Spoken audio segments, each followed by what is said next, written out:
Ramakrishna Jagadguru Padapadme Tayo Shritva Pranamami Muhu.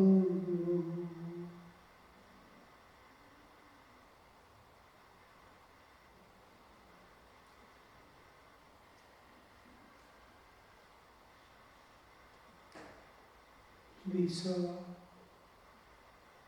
in the last class how Sri Ramakrishna suddenly, from the great grief-stricken heart, hearing the story of Harishchandra, he suddenly jumps into the ecstatic love of gopis with a new horizon opening up, like the Vedic period, from the extreme to the extreme. And because the path of Sri Ramakrishna is always the peace and joy loving. He is Ananda Swarupa. Everywhere you see him from childhood, Ananda, Ananda, Ananda. That aspect of positive seeing, we see whenever we see defects in us, whenever we see shortcomings, we are slipping down. Whenever we see, always the moment we acquire a human body, positive and negative is always equal. Because otherwise, suppose merits are more, I would have been some devatas. If sinful tendencies were more, or the effects of sin acts were more, then I would have been some animal or something. When they are equal almost, then we will get human birth. That means the positive and negative is almost equal. Maybe it's small or big, but they are equal. So I can look at myself as with a negative view of I am this, I am that, and become morose, or I can see my positive and become elated. Both are. And what you think of yourself, you are gaining that. Now, I see my defects and shortcomings, my imperfections within me, my misdeeds, and all this. I am linking to a higher cosmic atmosphere where all this negativity is there. It is like internet. I am entering into a bad internet. It goes on feeding me with bad information. And I expand into it. They flow into me, myself flow into that. And it is just going round, round, round. It is spreading within me. It is poisoning me. Similarly, if I look at my positive things, I will be linking to the positivity of the universal level. And all the positive thoughts, positive things enter into me, I enter into it. We expand. And this slowly fades away. And if I look at my negativity, my positivity starts fading away. I am going to spend the same energy as if I am standing in the middle of the staircase. If I look below, I can look up. So always, Sri Ramakrishna is always looking at the infinite eternal existence of Satchidananda. Body is something just, it is a kendra to talk to people and totally free from all entire nature, like Divine Mother in the Agnya Chakra, free from all the whole creation and all jivas. From Vishuddha begins the creative process, Akasha Tattva, Akasha Vayu, Vayu Agni, Agni Rapa, Adve Prithivi. It is coming down of the universe. When we climb to Agnya Chakra, there is Divine Mother in her own glory, independent of entire creation and all jivas. Like that will be the Thakur's. is always Chetomukha or Bhavamukha. Bhavamukha, not Bhavamukha. Is in Bhavamukha or in Chetomukha, never towards the Bhavamukha. Bhava is samsara. Samsara, the moment you see it's a dukkha. Dukkha doshan darshanam, Bhagavad Gita. Whenever something attracts you, immediately see the dukkha dosha so that you will repel. Wherever you see dukkha and dosha, you repel from that. If you see the enjoyments here, you are caught there. If you are afraid, you are caught there. Just leave the things and turn to the. That is the path of Sri Ramakrishna. So we see him suddenly changing into the gopis' love for God, where the transcendental is manifest in the relative as Krishna, the absolute peace, bliss and love manifestation. So the gopis, we saw in the last class also, how the moment you think of Radha, immediately think of the whole. She is sum total of all jivas. Krishna is the absolute existence, from where all this universe and things have appeared. They are eternal dual to eternity. One, in Prakriti, there are two aspects. One is material aspect, one is life aspect. In Prakriti, there are two aspects, which in Bhagavad Gita also Sri Krishna says, the higher Prakriti, I have two Prakritis, higher Prakriti and lower Prakriti. Higher Prakriti belongs to the jivas that live in the universe, and lower Prakriti is all this universe which you see. So the two aspects of Prakriti. So here we see all jivas are manifestation of that one Chaitanya. Life is expression of consciousness through matter. Chaitanya expressing through Jada is life. This is Jada, this dead body. In dead body it is projecting. Chaitanya is projecting, it becomes life. So Chaitanya, God is present in every jiva. He is pervading everything. He is pervading the dead body also. This aspect of God is called Sutratma. But as an Antaryami, he specially dwells in all jivas. This Antaryami. And he is specially manifest, enters into the jiva and manifests as the Ishta Devata. So here we see the difference, the God's presence, eternal presence in the jiva. So all the sum total of all jivas is the higher manifestation of God called Prakriti and higher Prakriti. Now this is Radha, and from where the absolute existence is present and projecting to all jivas, that is Radha manifesting.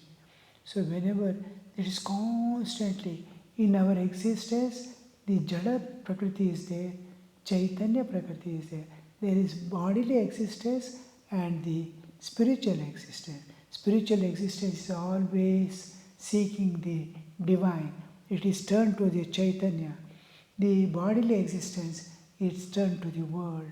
It is intensely seeking world. Bahir Jagata. And inside there is something like tug of war. Each doesn't understand what is my spiritual existence is seeking within. My bodily is seeking external. This inner pull towards the divine is what we call Radha. And towards the world is Maya. All jivas internally turn to the constantly looking at the Chaitanya. When I will be released from this bodily existence and when I become one with the absolute existence, my individually, in every one of us, the inner spiritual existence is constantly looking into the Chaitanya. It wants to release itself from the bodily existence and become one. So this is Radha. And it is not individual Radha. Collective is the real Radha. So these gopis are the various manifestations of Radha as if. So Master said to Kathak, the gopis had ecstatic love, unsparing, single-minded devotion to one ideal. Sri Ramakrishna is becoming slowly entering into deeper aspects of bhakti. Bhakti is where we keep the duality, I and you. Prema is where I want to dissolve my individuality into God. Bhakti and prema are little different. I don't want to retain the duality, I and you. I want to become one with my Ishtadevata. Then it is prema. I dissolve, I surrender, I extinguish my existence in God. I retain it to serve Him, love Him externally. Devotion, I am devoted to Him, bhakta. So here, gopis had ecstatic love, prema. Ecstatic love means where they are unaware of their body. Ecstasy means unaware of body. Unsparing, single-minded devotion. Unsparing, single-minded devotion. That is, mind is focused. Mind includes all aspects of my inner world. That is what we call specifically the antaranga. Antaranga includes body, mind, senses and all antaranga. Bahiranga, antaranga. This antaranga is focused on one ideal. It doesn't deviate to anything. Only one. It does also, it is there, it is everywhere, it is only one thing. It doesn't attract, nothing else can attract. Like when a moth sees light, it is never attracted by anything. It cannot leave it and go. This is like one-pointed devotion. Unsparing, single-minded devotion to one ideal, single ideal. Do you know the meaning of devotion that is not loyal to one ideal? Loyal to, be loyal. When we joined Mutt, revered Swami Bhajananaji Maharaj was there. He used to, now and then when we meet, very difficult to meet him, and whenever we meet, though we are in the same ashrama, he one day told, be loyal to the master. Be loyal to the master. To understand that concept, to be loyal to master, what is one-sided, that is total. I am loyal to master means I cannot touch anything, I cannot hold anything, I cannot keep anything other than him. He is the only ashraya. He is the platform on which I stand. He is my path, my goal, my existence, everything. Nothing I can touch in this world or hold anything in this world. Loyal, be loyal. So that means internally, if I touch anything, it must be, the Lord must be there. One devotee I met long back, the devotee said, I used to go for plucking flower. That plucking flower, I used to see Ramakrishna's face behind. Thakur, I'm going to take this flower. I will see that face and put in my basket. I put the rangoli on the floor. From there I used to see Sri Ramakrishna's face. On that has to put. So, can we associate everything with our Ishtadevata? Wherever, wherever my eyes goes, I must be able to see my Ishtadevata. And wherever I see Ishtadevata, I must be able to dedicate there without any reservation for myself. That aspect.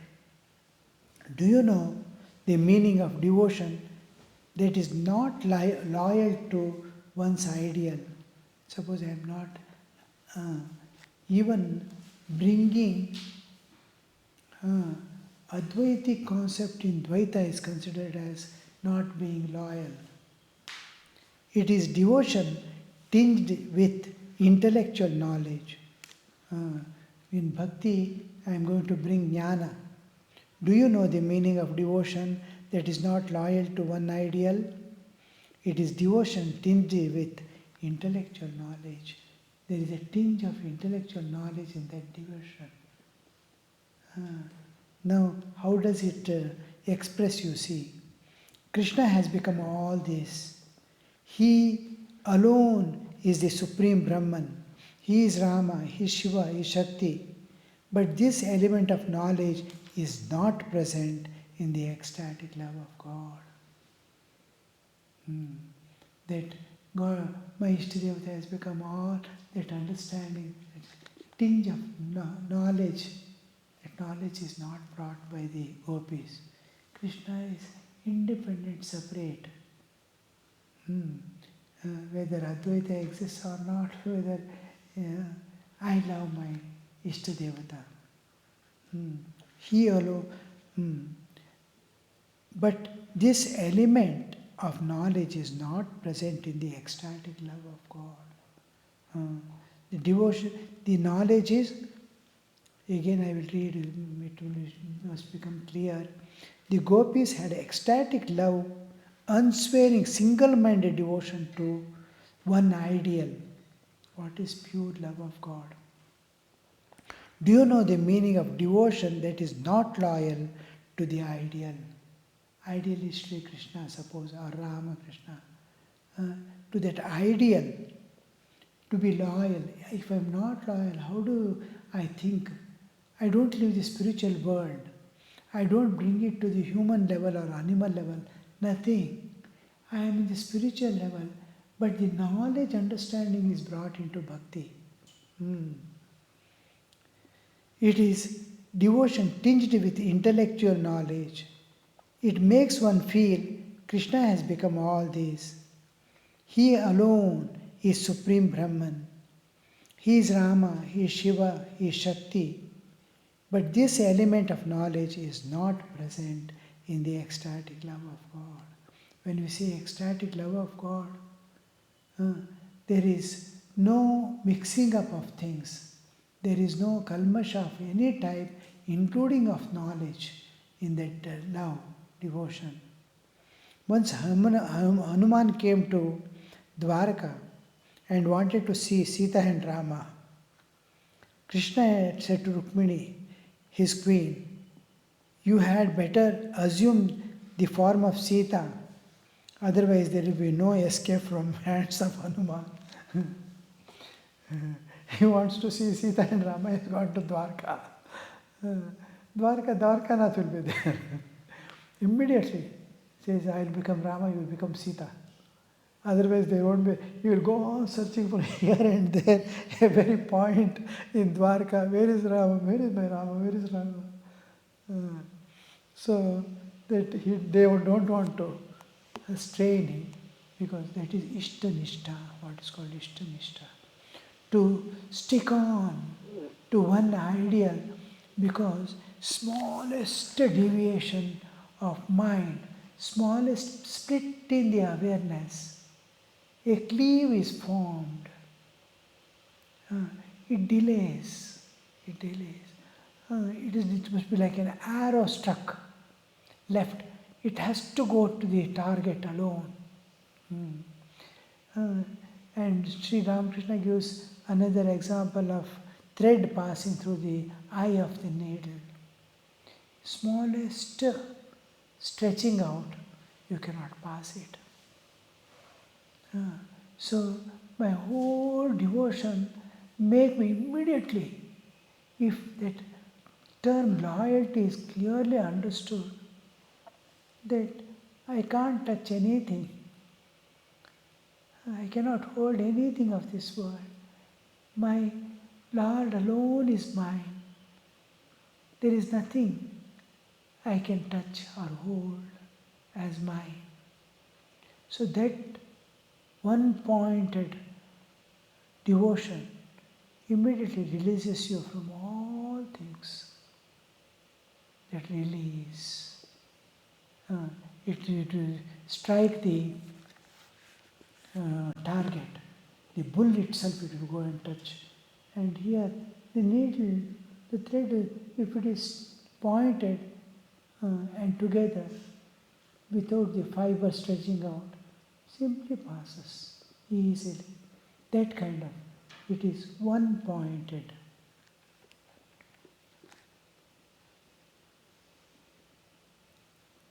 And you better take it, otherwise there will be no escape from hands of Hanuman.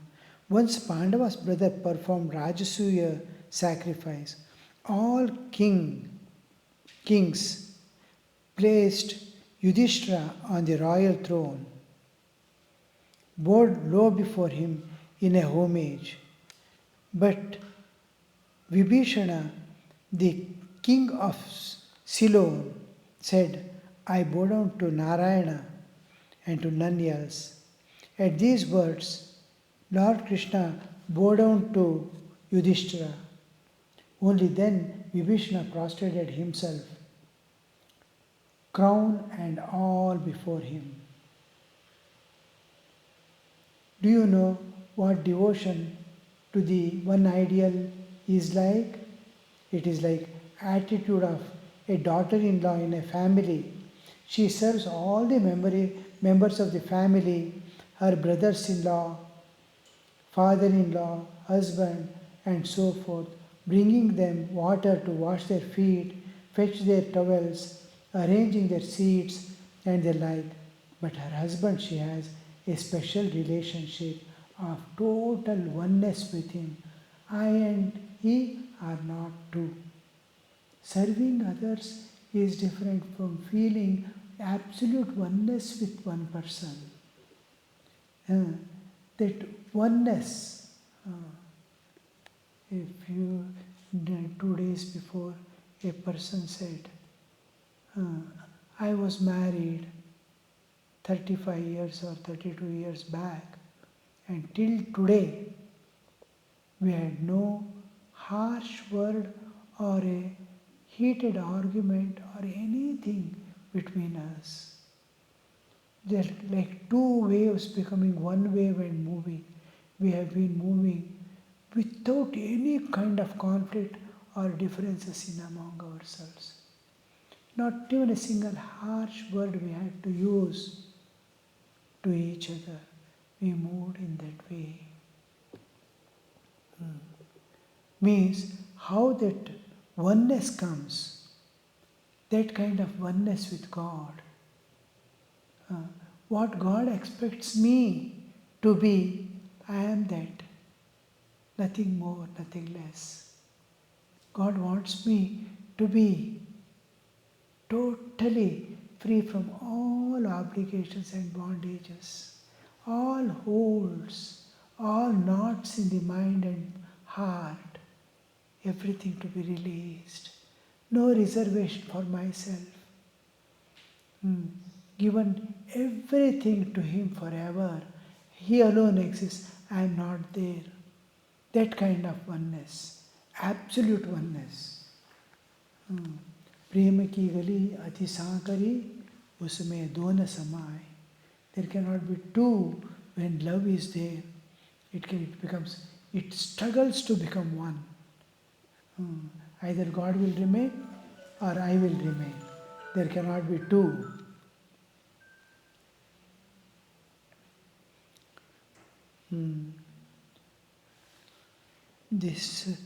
The Pandava brothers performed Rajasuya sacrifice and Yudhishthira was the royal throne.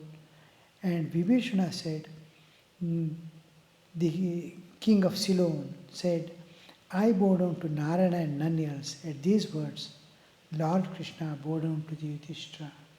Then, only then, did Vibhishana prostrate himself, crowd and all before him. So, when the Lord is bowing down, he is teaching something.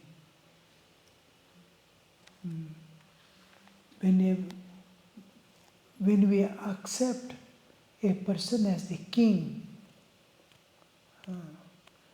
king has to be, of course, these kings are not ordinary kings. In the principle of being a public person is that he has no private life. Public person cannot have a private life. If I say I have given myself to a nation, I must give my all to my nation without any. I am taking up a chair. I have to be loyal to that chair. I cannot have any hold on anything else, only this. So when king accepts, I am the king of this country, I have given myself entirely, unconditionally to all people of the whole country. I am not there myself for myself. I don't keep anything as mine. I give myself to my country. That's kingship. In kingship, he doesn't have a personal personality. It's a public personality. He is representing, he and the nation are one. There are no two. He cannot think of any of his personal comforts also when he is there as the king. All things sacrificed and given totally to the king. So that kingship, when he becomes a king, imagine everyone, it is going down to kingdom which has given me shelter, which is my mother house forever. When Indira Gandhi came to Belur Math, Calcutta, she was allowed inside the shrine, sanctum sanctorium. Belur Math, you cannot imagine the strictness. Nobody is allowed, and especially women can never enter. Even mosquitoes, female mosquitoes hesitate to enter, frightened. Like that is the shrine, but she was allowed because she is not the person. She came as the Prime Minister of India. She represents the whole country. She went inside and offered arghya to the Lord. Lord of the... everybody was surprised. Then it was told, she is not Indira Gandhi, she is Prime Minister of India. She has come on her official visit to the Math. If she comes personally, as a person, she has no entrance. Now, she is representing whole India and offering a arghya at the feet of Sri Ramakrishna, the Lord of the universe. So there we see how much of in this, when we sit in that chair, when we are loyal to that seat and offer ourselves, how much of respect people are ready to give. And when Vibhishana refused, Krishna gets up and bows down to teach him. He has given himself to country, he is one with country, and you have to be bowing down, you should not hesitate there. Om Shanti Shanti Shanti Harihi Om Tat Sat. Shri Ramakrishna Arpanamastu.